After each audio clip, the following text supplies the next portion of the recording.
Like zombies searching for brains in a classic horror flick, spring mushroom hunters are seeking out brains of their own.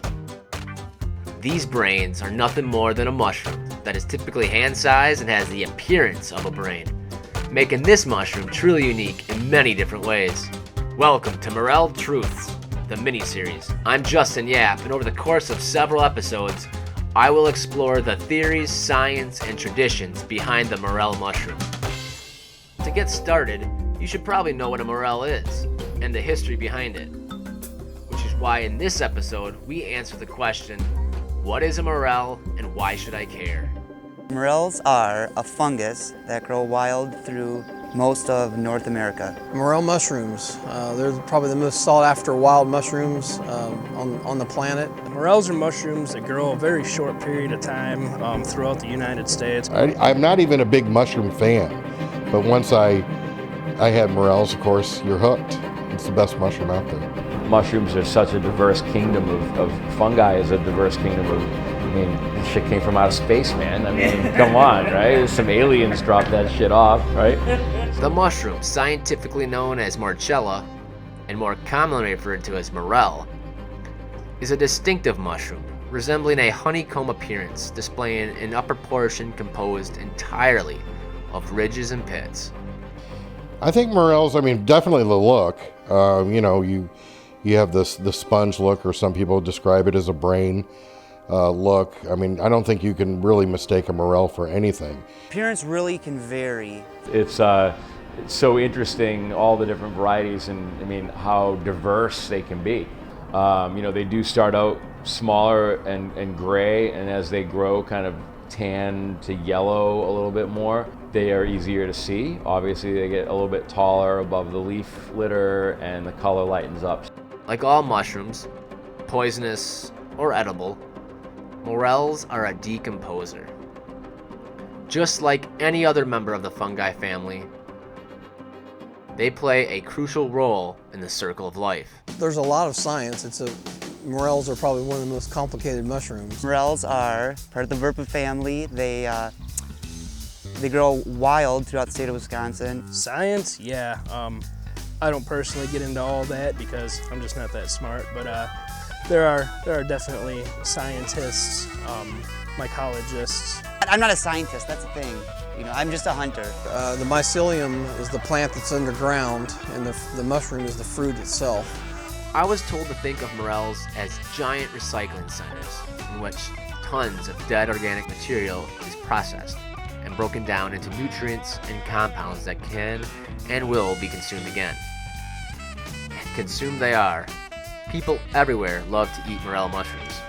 Probably the most delicious mushroom. They're by far my favorite. My number one choice, if I was, if someone said you can only have one mushroom for the rest of your life, what's it going to be? Morel all the way. I don't even have to stop to think about that, really. I'm just frying them up in butter and a little salt and pepper. They have such a wonderful flavor. We love them. You can't hardly go wrong with morels if you use cream cheese or Alfredo sauce, cream sauce. Morels are prized mushrooms, but with so many other mushrooms in the world, why the big fuss over morels? They grow just a certain time of the year. The Morel Festival. More people hunt them than any other wild mushroom. I just like to pick them and eat them. There's a huge market for morels, from restaurants to just individuals. No matter how you've heard of the morel, by now you know they are highly regarded for their fantastic taste and the expense that accompanies them. Placing the commercial value aside for a moment, morels are hunted by thousands of people every year for their unique taste and, simply put, the joy of the hunt. A lot of people enjoy hunting them more than eating them. And hunt we must. That's the only way to find these delicacies. And then some people just don't want to brave the elements, and they just rather buy them. While most hunters will keep their findings rather than sell them off, the others, well, they make a seasonal living off of hunting these delicacies. I sold a lot of them down in Madison to different people, and the spectrum's huge of people I sell to. From a lot of elderly people, because they used to eat them all the time when they were younger, and quite a few younger kids now that are coming up and buying them. For Wisconsin and any other Midwestern state, morel hunting is more than just a season. It's a cultural tradition. When spring hits and the weather starts to change, people become excited about morels. I've been picking morels all my life. Yeah, I've been hunting a long time. If you're looking for morels and you come out and you're not bleeding, you probably weren't looking hard enough. Morel hunting over the years has been added to many people's calendars as a season of its own. However, the morel season does vary across the United States, depending on the region. Although typically it arrives in what is considered spring for the Northern Hemisphere, March through June, many variables, including air temperature, ground temperature, and rain levels, are said to have the greatest impact on the growing cycle and how bountiful the crop. Morels come up in the springtime, and they come up in about every state in the United States except for Florida. And they start in the south, like in Mississippi, Alabama, Georgia, South Carolina, and move northward as spring progresses. It just varies depending on the weather. And there's science in as far as the right moisture and the right temperature, as far as growth and things like that. You need warm weather. You know, you got to warm the ground up. Temperature is a huge thing. They start growing around 52 degrees when the ground temperature, soil temperature reaches around 52 degrees. Other factors I look at are redbud, Bradford pear, daffodils coming up. As soon as dogwoods stop blooming, it's pretty much on. They grow in different locations in different parts of the country. Down in the south, they grow in the bottomlands, along creeks, in sandy soil under ash trees. In the Midwest, it might be dead elm trees.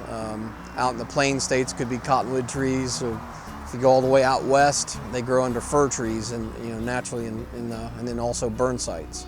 So there's lots of diverse areas that they grow. Like look in the Hardwood Creek bottoms, look around big old ash trees, look around the privet. If you want like the mother lodes, you got to look for the right kind of trees. This is going to get me in trouble because a lot of people in my family believe they pop up overnight, but a morel is like any other mushroom. It has a life cycle, it's going to grow, and I think the life cycle is typically 2 to 3 weeks. A morel can start from being a 1/4 of an inch tall and make it to 8 inches tall, depending on the conditions, but morels are like any other mushrooms, they grow. I think it's folklore more than anything. I mean, I think people, my great-granddaddy told me, or, you grow up in Indiana, Wisconsin, Midwest, Iowa, where, morels are like cult. And, people tell stories. And you're a little kid, and your granddaddy's gonna tell you a story about, 40 pounds of mushrooms popping up overnight. You're gonna believe them, and you're probably gonna repeat that story. So to me, it's just, folklore. They just pop up, you got to get in, get them, and they're going to be gone before you know it. So they're delicious, though. They're awesome. This will all be covered in greater detail in our next episodes, as I share my years of research to answer these questions. However, for now, we were focused on what a morel is and why you should care. Join us next episode on how these morels grow, where to find them, and how to hunt them. Look at that. See, you get both in there. Breakfast of Champions right here. Last day. Last day of filming. Well, for 2018 anyway. Do or die time. It's still pitch black outside. It is early in the AM. We've driven about an hour and a half just to get to this spot, so. Yeah, hoping this pans out. We haven't gotten our money shots yet. We got a lot of little singles and duns, but no big flushes, no giants. We had a couple decent sized ones, but it's just been weird, right? It's been like, it's almost like a week early. Yeah. But it's just so hard to predict because we were going good, and then the weather, a couple cool days, and it's just like everything came to a screeching halt. So they didn't give me coffee. We're just kind of. I'll be right back. MT? Yeah. Morel Truths, look at that. Awesome, that's meant to be. See, right there. Sweet. Hold up the bag. All right, look at that. Let's go cook some stuff. This is at the cooler door. Welcome to Eleanor's. Oh, nice. This is the only way in? Yep. Camera ready, wide shot number 1, take 1.